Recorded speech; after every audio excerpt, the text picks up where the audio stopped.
హల్లెలూయా! దేవునికి స్తోత్రం. ఈ విధంగా మిమ్మల్నందరినీ కలుసుకునే అవకాశం ఇచ్చిన యేసుప్రభు వారికే సమస్త మహిమ, ఘనత, స్తోత్రం చెల్లిస్తూ ఈరోజు మనం పరిశుద్ధ గ్రంథం నుండి 102వ కీర్తన 1, 2, 3 వచనాలు చదువుకుని ధ్యానించుకుందాం. యెహోవా నా ప్రార్థన ఆలకించుము. నా మొర్ర నీ యొద్దకు చేరనిమ్ము. నా కష్టదినమున నాకు విముఖుడవై ఉండకుము.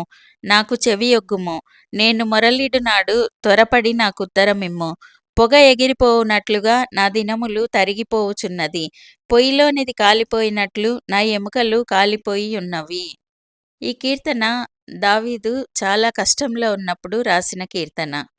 నా ప్రార్థనకు విముఖుడవు కాకుండా నా ప్రార్థన చెవియొగ్గి విని నాకు త్వరగా సమాధానం దయచేయమని ప్రార్థిస్తున్నారు. ఇక్కడ మనం దావీదులో ఒక మంచి గుణం గుర్తించవచ్చు. అది ఏదైనా కష్టం వచ్చినప్పుడు మనుషులతో చెప్పుకుని వారి సానుభూతిని ఆశించకుండా దేవునితో చెప్పుకుని ఆ కష్టం నుండి విడుదల పొందాలని అనుకుంటున్నాడు. కొంతమంది ఏదైనా కష్టం వచ్చినప్పుడు ఎవరైనా ఏమైనా దూషించినా 10 మందితో చెప్పుకుని సానుభూతిని, ఓదార్పును కోరుకుంటూ ఉంటారు. అలా 10 మందితో చెప్పుకునే కన్నా ఆ 10 సార్లు దేవునితో చెప్పుకుంటే మనకు సమస్య నుండి విడుదల దొరుకుతుంది. ఆశీర్వాదాలతో నింపబడతాం. కుటుంబం ఆనందంగా అన్ని విషయాలలో సమృద్ధితో జీవించవచ్చు. ఇది ఇంకా బాగా అర్థం కావడానికి ఉపమానం ద్వారా తెలుసుకుందాం. వాణి, రాణి అని ఇద్దరు స్నేహితురాళ్ళు ఉండేవారు. వాణి చాలా నెమ్మదస్తురాలు. ఎవరైనా ఏమైనా అన్నా మౌనంగా ఉండేది. ప్రతి ఒక్కటి దేవునికి మొర్ర పెట్టుకునేది. రాణి అలా కాకుండా చాలా గట్టిగా ఉండేది. ఎవరైనా ఏమన్నా అంటే తిరిగి తను అనేదే కాకుండా ఇంకా 10 మందికి చెప్పి వారి చేత కూడా అనిపిస్తూ వారి సానుభూతిని కూడా పొందుకుంటూ ఉండేది. ఇద్దరూ చదువులు పూర్తయ్యాక ఒక స్కూల్ ఎదురుగుండా చెరొక బుక్ షాప్ పెట్టుకున్నారు. రాణి మాటలు చెప్తూ ఉన్న రేటు కన్నా ఎక్కువ రేటుకు అమ్ముకుంటూ బాగా లాభాలు గడించసాగింది. వాణి బుక్సు, పెన్సిళ్ళు, పెన్నులు వంటివి కొనలేని వారికి అప్పులిస్తూ కొంతమందికి ఉచితంగానే ఇస్తూ ఉండేది. దానితో వాణికి ఎటువంటి లాభాలు లేకపోగా పెట్టుబడి కూడా గిట్టక తల్లిదండ్రులతో తిట్లు తింటూ ఉండేది. అయినా బాధపడకుండా దేవునితో సమయం గడుపుతూ పిల్లలకు తన చేతనైనంత సహాయం చేస్తూ ఉండేది. ఒకసారి వాణి నాన్నగారు ఇక నా వల్ల కాదు, ఏ రాబడి లేని ఈ బుక్ షాప్ నడపడం. మనం బుక్ షాప్ క్లోజ్ చేద్దాం. మనం ఉన్న బుక్స్, మెటీరియల్స్ రాణికి అమ్మేద్దాం అని చెప్పగా వాణి బాధతో దేవునికి మొర్రపెట్టసాగింది. దేవుడు ఆమె ప్రార్థనకు జవాబుగా ఒక పెద్ద కంపెనీ వారు వాళ్లకు మంచి లాభాలు రాగా చదువుకునే పేద విద్యార్థులకు సహాయం చేయాలని ఎవరు నమ్మకంగా పిల్లలకు ఆ సహాయం అందించగలరా అని ఆరా తీయగా వాణి గురించి తెలుస్తుంది. వారు వాణి దగ్గరికి వచ్చి మేం సహాయం చేస్తాము.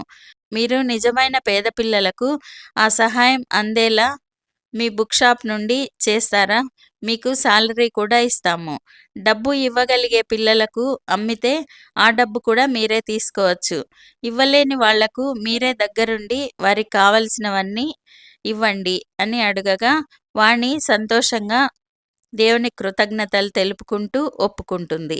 ఆ కంపెనీ వారు ఆ షాప్‌ను పెద్ద షాప్‌గా రెనోవేట్ చేసి పిల్లలకు కావలసిన బుక్స్ ఇంకా అన్ని రకాల మెటీరియల్స్‌తో ఇది లేదు అనకుండా అన్నీ సప్లై చేయసాగారు. అందరూ వాణి షాప్‌కే వస్తుండగా వాణి సమృద్ధితో మంచి పేరుతో వర్ధిల్లసాగింది. 107వ కీర్తన 13, 14, 15 వచనాల్లో కష్టకాలమందు వారు యెహోవాకు మొర్రపెట్టిరి. ఆయన వారి ఆపదలలో నుండి వారిని విడిపించెను. వారి కట్లను తెంపివేసి చీకటిలో నుండియు మరణాంధకారంలో నుండియు వారిని రప్పించెను. ఆయన కృపను బట్టియు నరులకు ఆయన చేయు ఆశ్చర్య కార్యములను బట్టియు వారు యెహోవాకు కృతజ్ఞతాస్తుతులు చెల్లించుదురు. కష్టకాలంలో దేవునికి మొర్రపెడితే ఆయన తప్పకుండా మన మొర ఆలకించి సమాధానం దయచేయువారు.